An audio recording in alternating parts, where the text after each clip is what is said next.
Hola, muy buenas noches o buenos días, dependiendo de a la hora que estés viendo este video. Nosotros somos Prepa en línea C. Estamos en el módulo 12, Matemáticas y representaciones del sistema natural. Soy su facilitador, maestro en Ciencias de la Educación e ingeniero electricista, Salvador Dueñas Martínez. Somos el grupo M12C2G20-R-003. Iniciamos. ¿Cuál es el orden del día? Bueno, pues vamos a ver cuál es el propósito de las actividades de la actividad integradora 3 y la actividad integradora 4. En esta situación, nosotros, aquí lo dejé precisamente para que vean que no hay foros que se estén activando en este módulo 12, donde ustedes están subiendo sus actividades que no entregaron o que reprobaron. Y una de las más importantes, bueno, pues es aquí el proyecto integrador. Recuerden que tiene un 30% de valor. Entonces, esta actividad integradora 3 y 4 son las actividades que entregarán en este periodo de regularización para ustedes. Entonces, ¿cuál es el propósito de estas actividades integradoras? Es reconocer conceptos relacionados con el electromagnetismo que hemos estado viendo, que fue el video anterior, y a partir de las leyes que los rigen. Es decir, son muchas y son muy interesantes, son de aplicación inmediata en casa, en la oficina, en un taller. Despejar sus incógnitas para darle solución. Se está refiriendo aquí a que esos fenómenos electromagnéticos tienen ecuaciones que los rigen y que representan a esas leyes de esos fenómenos. Entonces, cuando tenemos ecuaciones, podemos despejar incógnitas para darle solución. Muy bien. Vamos a iniciar con una actividad integradora que dice que hay un globo electrostáticamente cargado. ¿Cuál es ese globo electrostáticamente cargado? Como cuando jugábamos con los globos en las fiestas, los quitábamos de donde estaban pegados y los frotábamos en nuestro cabello. Bueno, por lo menos así jugábamos nosotros. Poníamos papelitos cortados de una hoja, ya sea blanca o de un cuaderno, y la electricidad electrostática que estaba ahí cargada por nuestro cabello o una franela atraía esos papelitos. A eso se refiere con el globo electrostáticamente cargado y que ejerce una fuerza de atracción sobre un papel, de tal forma que se pueden identificar las dos cargas positivas. Recuerden, estamos analizando cargas y estas cargas no están aisladas así en el medio ambiente o en el universo. Siempre hay un material y dentro de ese material, si es un buen aislante, no tiene cargas, pero si es un buen conductor, sí tiene cargas. Entonces, estas cargas van a ser positivas y van a estar en la periferia, en la superficie del globo, y una negativa en la periferia del papel, si no, no se atraería. ¿Estamos de acuerdo? Lo que hemos estado aprendiendo. Las cargas del globo y del papel están colocadas en los vértices de un triángulo equilátero. Esta situación, sí les pido, por favor, que la imaginemos en la superficie del globo. Ese triángulo equilátero nos está haciendo la representación de dos cargas que son positivas y una negativa. Dos en el globo y una en el papel. Bueno, ¿y por qué entonces debemos de verla como un vértice cada una de las cargas? En este caso son tres, es un triángulo. Para que nosotros las analicemos. Es justamente, fíjense bien, una situación hipotética donde vamos a aislar dentro del globo dos de sus cargas y en el papel una. No son dos y son una, son millones de cargas las que tiene el globo y millones de cargas las que tiene el papel. Pero para nosotros, miren, lo que vamos a practicar es toda la información que se les da de prepa en línea, donde hay análisis de triángulos, funciones, ángulos, etcétera. Entonces, para practicar, este ejercicio es para practicar. Cuando tenemos un triángulo equilátero, que dice que es de 7 centímetros, como lo vamos a ver en la figura, se sabe que la carga Q1 tiene la polaridad negativa con el valor de 20 microcoulomb, que es la del papel, la carga Q2 que tiene la polaridad positiva con una magnitud de 10 microcoulomb, y la carga Q3 que también tiene una polaridad positiva que está en el globo, la Q2 y la Q3, con una intensidad de 30 microcoulombs. Estos ejercicios no crean que van a andar haciendo instalaciones eléctricas o van a estar comprando material eléctrico y van a tener que ver este tipo de ejercicios, no.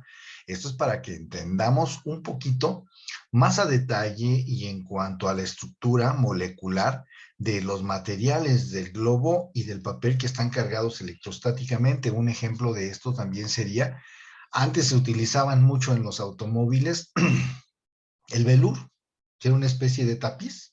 Entonces, cuando tú traías pantalón de mezclilla y te subías a un vehículo con este tipo de tapiz, el velur, cuando te salías, saludabas a alguien y se descargaba tu energía electrostática. Entonces, esas son las situaciones que se presentan. Entonces, vamos a utilizar los triángulos para ejercitar nuestros conocimientos. No es que estemos bajándonos del automóvil que hizo una carga electrostática entre nuestro pantalón de mezclilla y el asiento y que se vaya a analizar esto. Es hipotético y nos sirve para practicar mucho todo lo que estamos aprendiendo. Luego dice, entonces aquí está el diagrama, fíjense bien. ¿Y dónde vamos a meter este triángulo rectángulo? Ah, bueno, para que no nos equivoquemos, lo vamos a meter a uno de los planos más importantes dentro de las matemáticas, el plano cartesiano. El eje de las X aquí y el eje de las Y acá.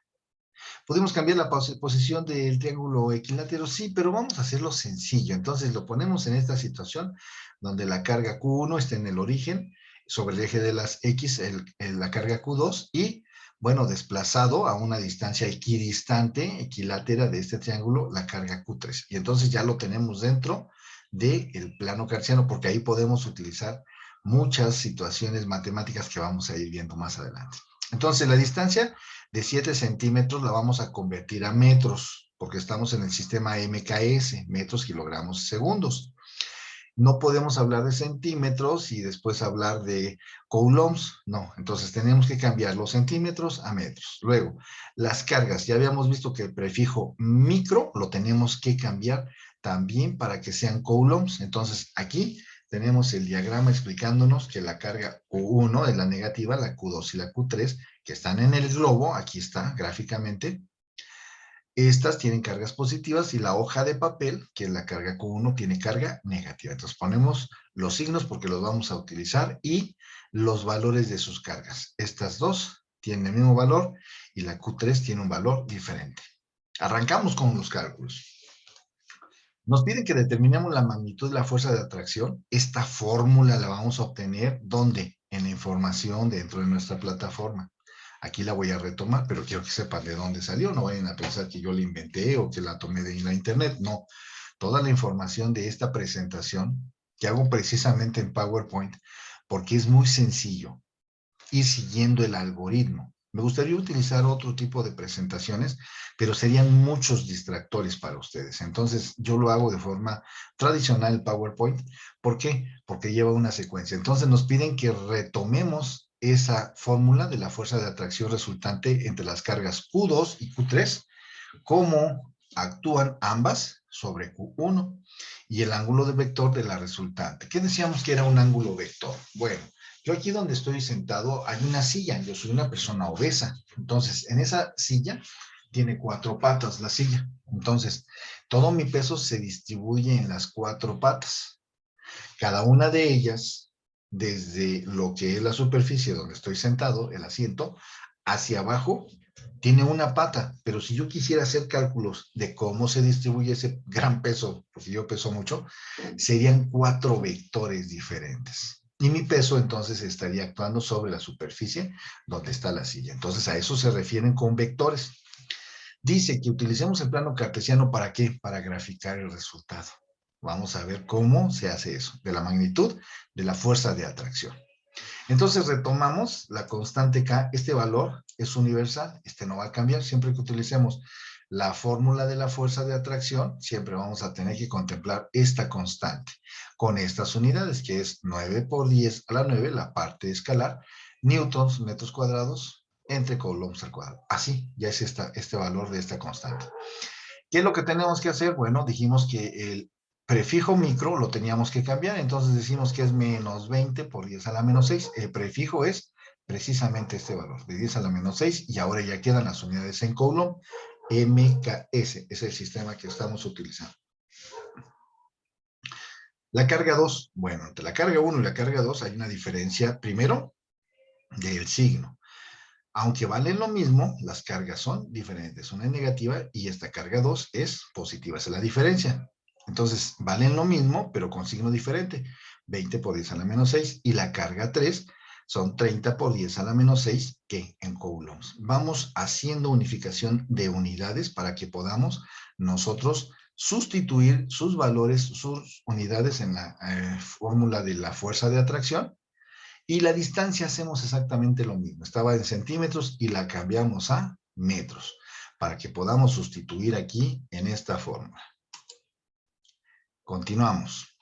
Sustituimos datos para calcular la fuerza entre Q1 y Q2. Aquí yo les voy a sugerir que cuando utilicen esta fórmula, siempre pongan los prefijos de las cargas. Aquí lo tenemos, carga 1, carga 2.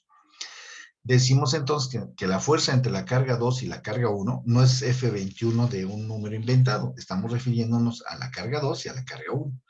La fuerza entre la carga 2 y la carga 1 es sustituir sus valores, hacer las operaciones aritméticas con calculadora, como yo les comentaba en la ocasión anterior, de la sesión anterior, que a mí me gustó mucho esta aplicación de esta calculadora científica, se llama Scientific Calculator. Ahí la tienen, creo que se espejea, ahí está.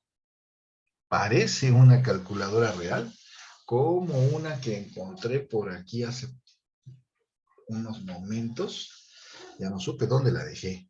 Por eso siempre traigo la calculadora científica aquí en mi celular, porque la otra, miren, hasta se puede perder el celular, lo perdemos y se acaba nuestra vida en las plataformas.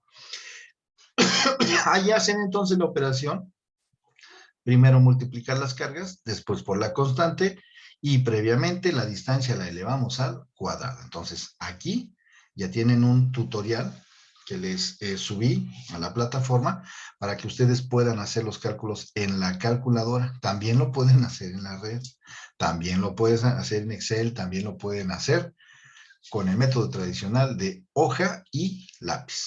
Entonces aquí me está diciendo que la fuerza entre la carga 2 y la 1 es una fuerza negativa.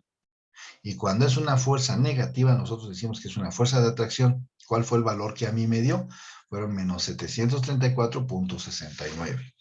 Momento de la reflexión. Alguien me decía, es que a mí no me da el valor del tutorial de usted, maestro. Con todo respeto, tú sabes a quién me refiero. No, yo nunca les voy a dar los valores exactos de la actividad. ¿Por qué les explico esto paso a paso? Porque así es mi método. Es decir, yo les enseño cómo pescar. No les doy el pescado en la mano.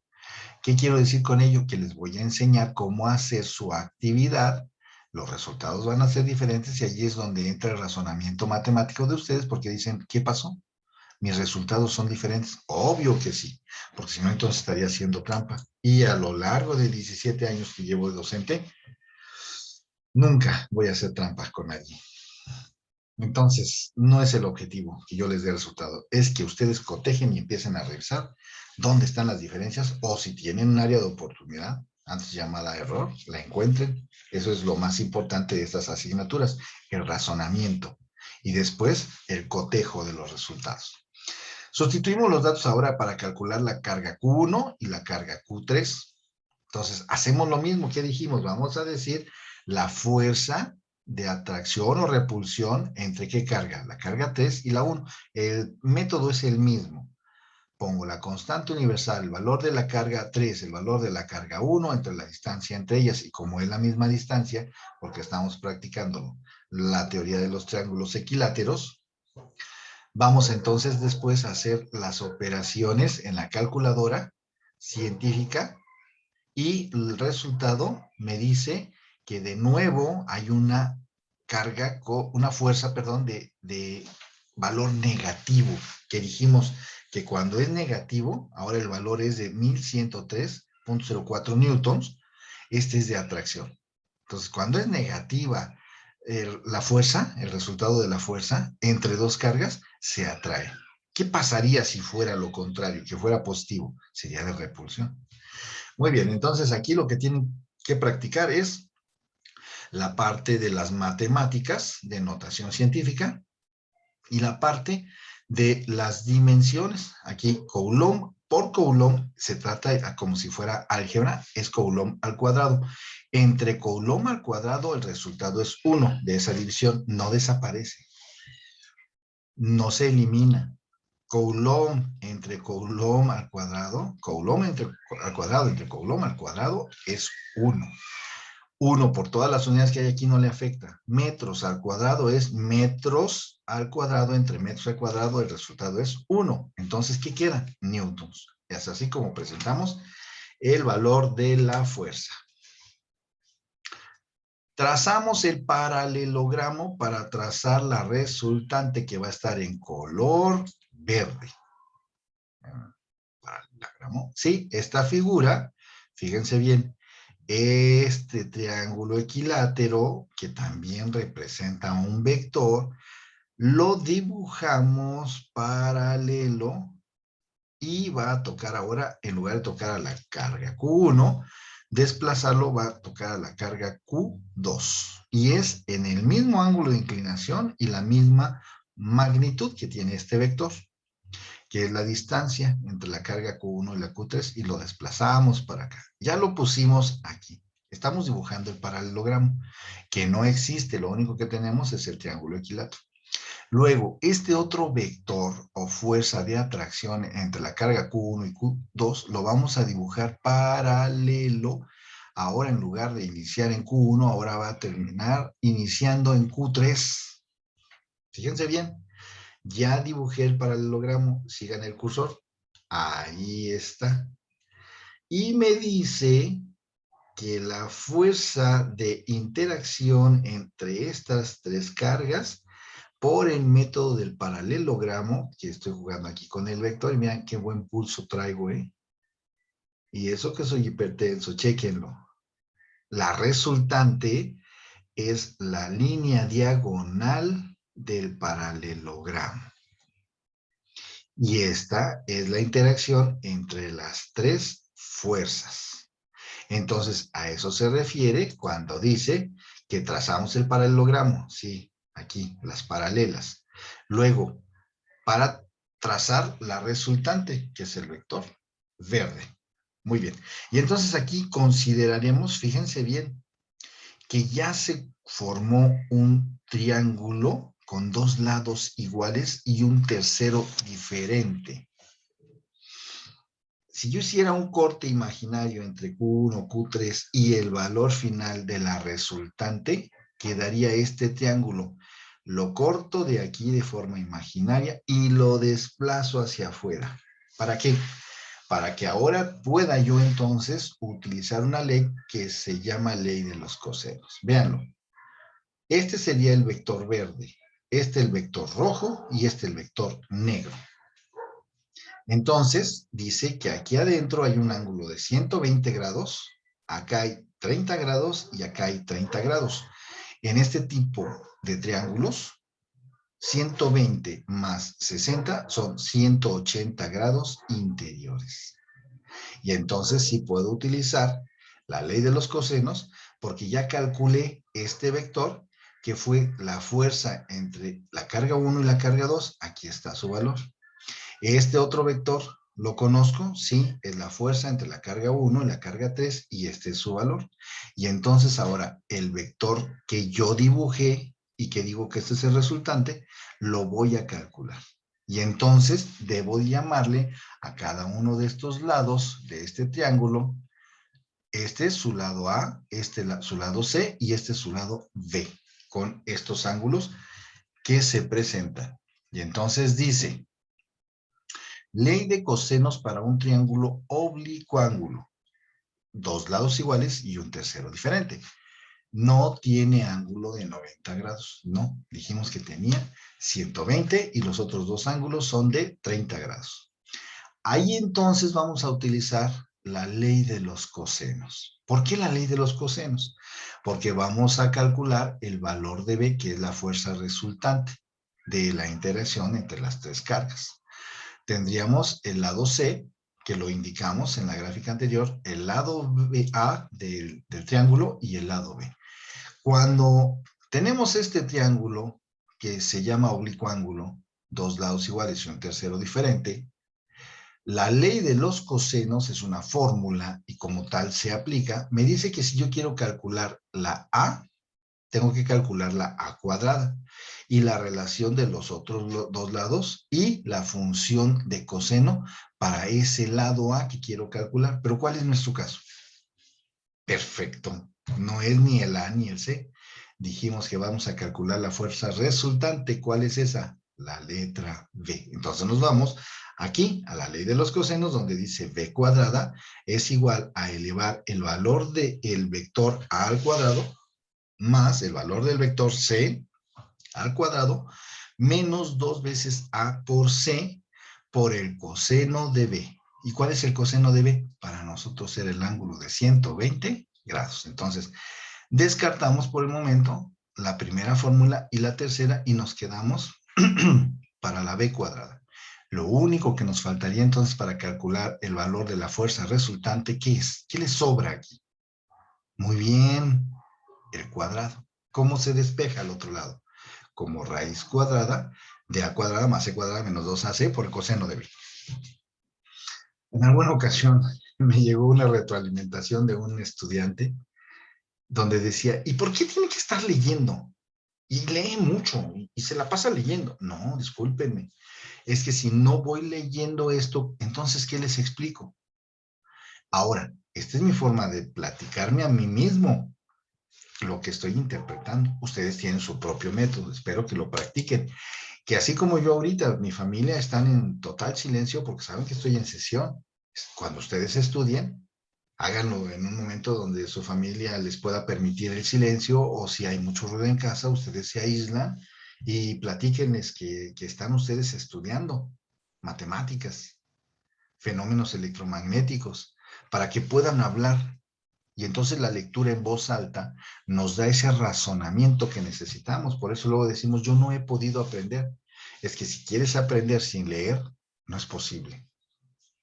Yo egresé en 1990 de mi carrera y hasta la fecha sigo aprendiendo. Pero uno de los métodos más importantes que yo he usado, que a mí me da resultado, y yo no soy un genio, no fui un estudiante de altísimo nivel, no puedo presumirlo, fui un estudiante muy constante y muy estudioso. Y yo leía en voz alta. Entonces, aquí, ¿qué relación guardan todas estas letras y esa función? Dice que la C cuadrada, ¿a qué es igual? A conocer el lado B, que se eleva al cuadrado, más el lado A al cuadrado, menos 2 veces el producto de los dos lados del triángulo, por la función coseno del ángulo que conozco, que en nuestro caso es 120 grados. Ya conozco este vector B, ya conozco el vector A, entonces ahora puedo realizar esta función, perdón, esta ecuación, sí. El lado A es la fuerza entre la carga 1 y 3. El lado C es la fuerza entre la carga 1 y 2. El ángulo 120 grados. Y entonces, aquí ustedes van a retomar de su ejemplo que van a subir a la plataforma los valores. Los meten dentro del radical. ¿Por qué? Porque dijimos que la B se tenía que despejar. Entonces, ¿cómo quedaba? Raíz cuadrada de A cuadrada más C cuadrada menos 2 veces A por C por el coseno de B. Entonces, sustituyo los valores allí. Hago las operaciones en mi calculadora científica. No se desesperen. La calculadora científica en notación científica es practicar y practicar y practicar. Por eso les di el tutorial. Practiquen, porque después nos queda una duda. Y yo les voy a decir cuál es la duda. ¿Mi resultado estará bien? Pues entonces lo que tienes que hacer es aprender el lenguaje de la calculadora o aprender el lenguaje de Excel, de cómo se realizan este tipo de operaciones aritméticas. Y entonces así te darás cuenta si tu resultado es correcto o no. Entonces aquí en este caso, la resultante tiene un valor positivo y me dice que son 670.59 newtons. Continuamos. Esa fue la actividad integradora número 3. Vamos por la actividad integradora número 4. ¿Qué nos dice? Actividad integradora número 4. Las leyes en los focos. ¿Sí? Como el que tengo aquí. Como el que tengo acá. Vamos a ver qué nos dice. Ubica en tu hogar un foco que tenga grabada la especificación de potencia y voltaje. Para que vean que todos mis materiales los tengo aquí listos. Ahí está. Esta es una lámpara, ya no se conocen como focos, ahora son lámparas LED. Entonces los datos que nos dicen vienen grabados en esta parte. ¿Qué nos debe de decir? Potencia y voltaje. En mi caso, esta lámpara tipo LED dice que son 10 watts en 127 volts. Yo lo expreso de corriente alterna y a 60 Hz.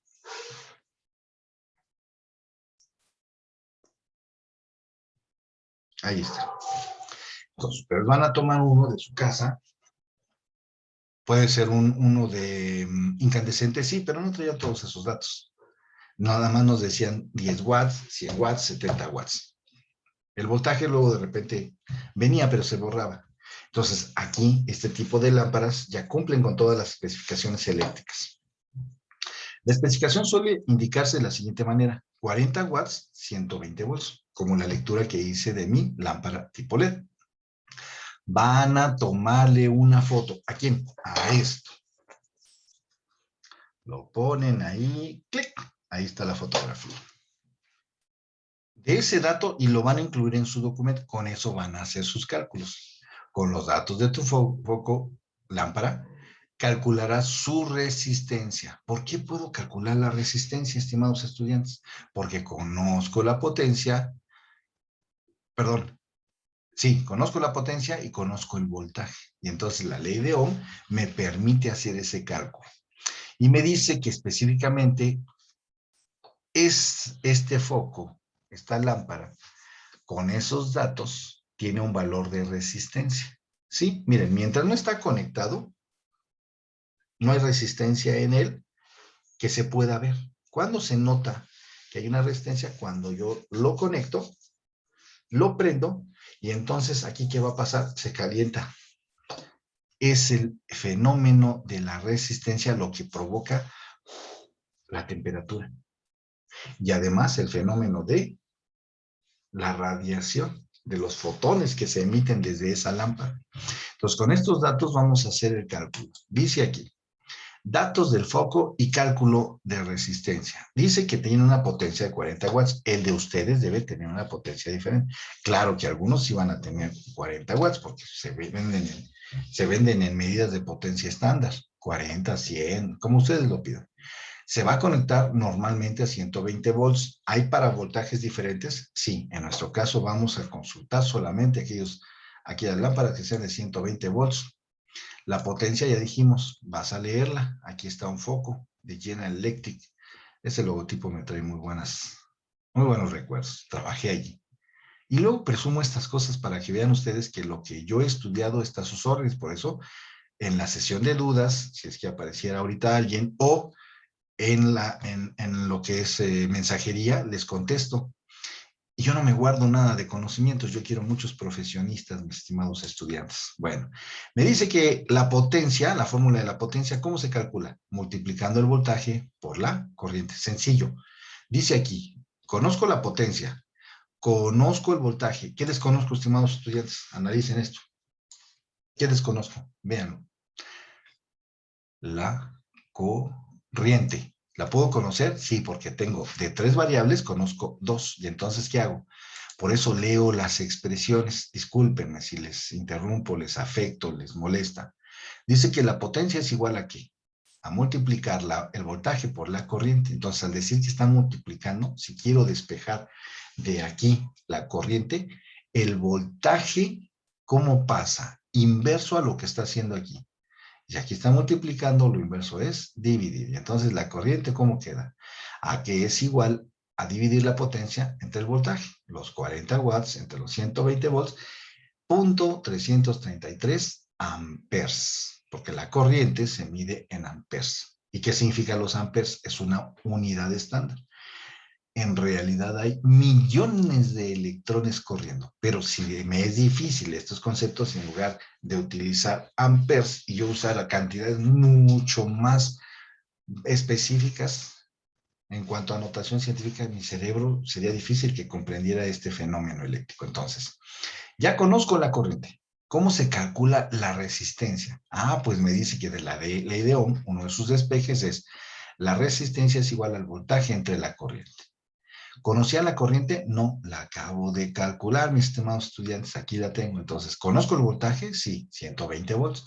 ¿Cuál fue el valor del resultado de la corriente? 0.33 amperes. Divido 120 entre 0.33, el resultado son 360 y la resistencia se mide en ohms. Sencillito. Vamos a meternos con un fenómeno muy interesante. Yo ahorita todavía tengo la sensación de lo caliente de la lámpara. A ese fenómeno se le llama efecto Joule. Cuando esta lámpara la conecto y empieza a calentarse, esa temperatura que empieza a elevarse aquí en la lámpara, a nosotros los electricistas nos enseñaron que se llama efecto Joule. Un efecto del paso de corriente, que es parte de la energía del sistema, se transforma en calor.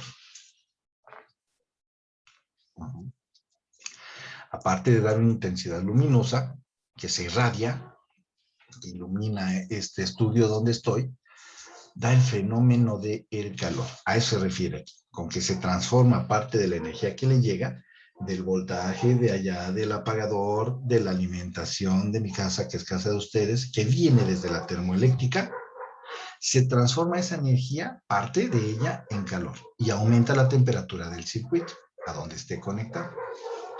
Ahora imagina que un foco tiene una resistencia de 60 ohms. Es otro caso, es otra lámpara, es otro foco. Y consume una corriente de 1 ampere. Sencillo, para no meternos en tantas broncas con los cálculos. Calcula el calor que dicho foco puede generar durante 1 minuto.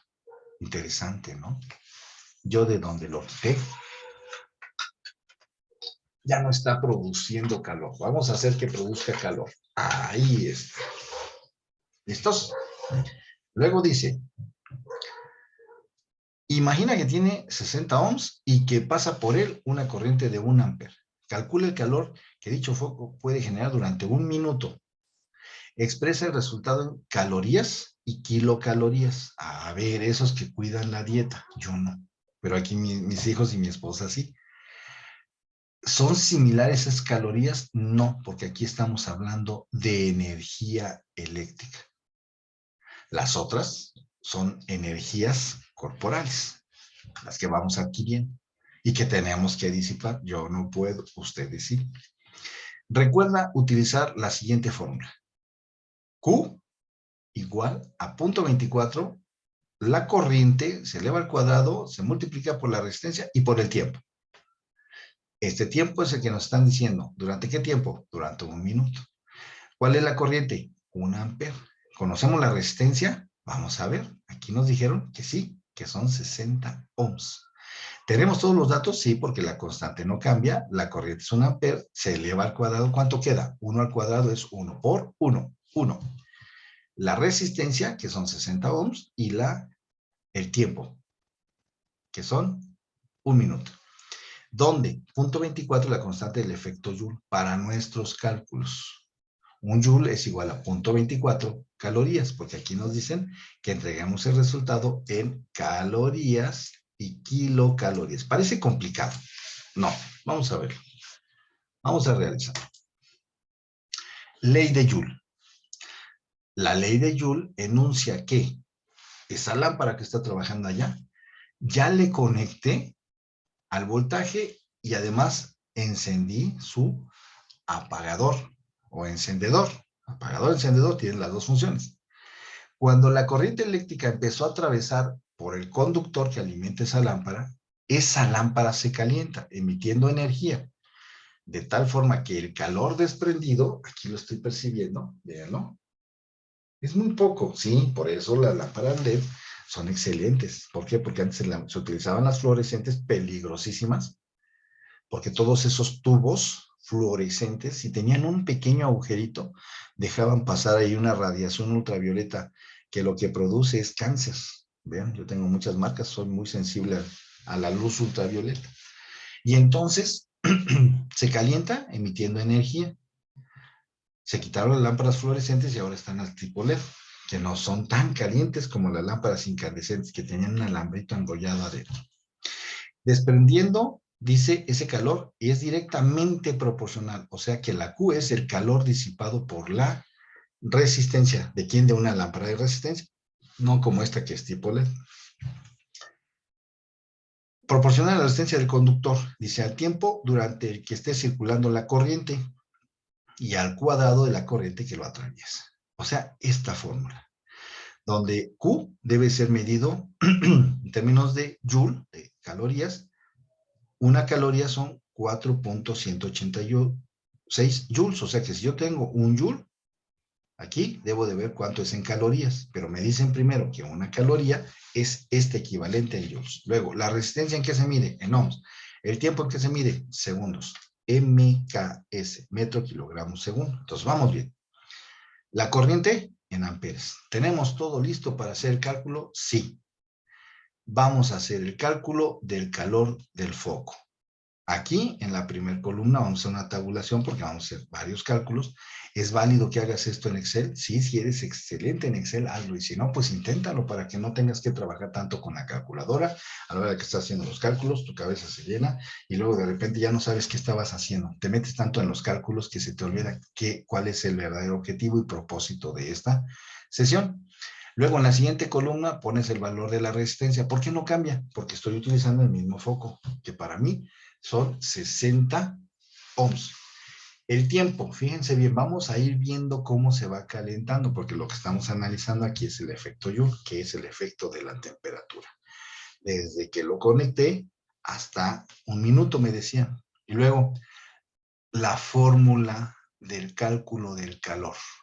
Y primero me va a dar este valor en joules.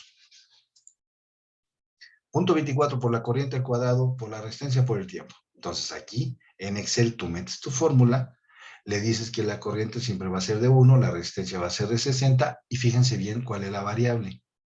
El tiempo en el que esa lámpara o foco se está calentando. Y entonces empezamos en 10, 20, 30, 40, 50, 60 segundos, que es un minuto.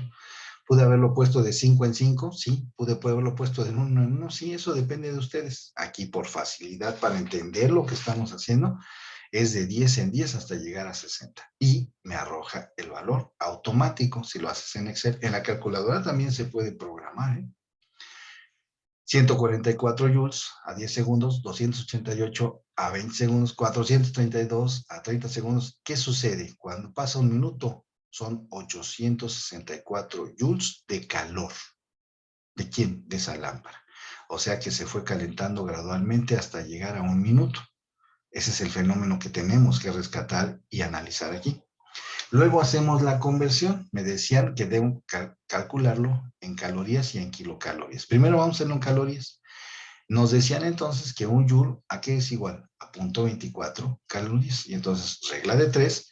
Y calculan entonces que esos 144 joules en calorías son 34.56. Y así se van dando cuenta que en calorías llega hasta 207.36 calorías, pero lo piden en kilocalorías. Entonces lo voy a dividir entre 1000 y el resultado lo voy a entregar aquí.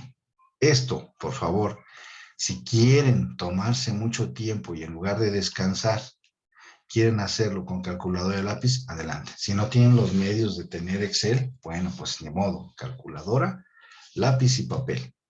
De otra forma, lo hacen en Excel y esta tabla les va a resultar muy fácil hacerla una vez que puedan ingresar las fórmulas correspondientes, tanto para el calor como para calcular las calorías y luego las kilocalorías. ¿Cómo convertirlo? Porque si lo quieres hacer a lápiz, fíjate bien. Un joule son 0.24 calorías. Esa es la equivalencia. 144 joules, ¿cómo se calcula? Este valor, opuestos, se multiplican. La X es lo que voy a calcular, regla de 3. ¿Por qué? Porque la variable es el cuarto valor. Entonces, con los 3 valores restantes, yo voy a hacer el cálculo de la regla de 3, aritmética básica. X aquí es igual a 144 por 0.24 entre 1. 144 por 0.24 entre 1 es el valor de X. X entonces son 144 joules por 0.14 calorías, es igual a 34.56 calorías. Así se calcula. Conversión de calorías a kilocalorías. Una kilocaloría son 1000 calorías. Por eso allá les decía, se dividen las calorías entre 1000 y el valor se los entrega. ¿Cuál es el fundamento aritmético? Aquí está, regla de 3. Una kilocaloría es igual a 1000 calorías. El valor que voy a calcular está aquí. Si este es el valor que me están diciendo de calorías, es 34.56 por una kilocaloría entre 1000. Este es el valor en kilocalorías. Vamos a graficar el calor. Por eso decía, utilicen el Excel, porque si hacen esto todo con lápiz, va a estar lento.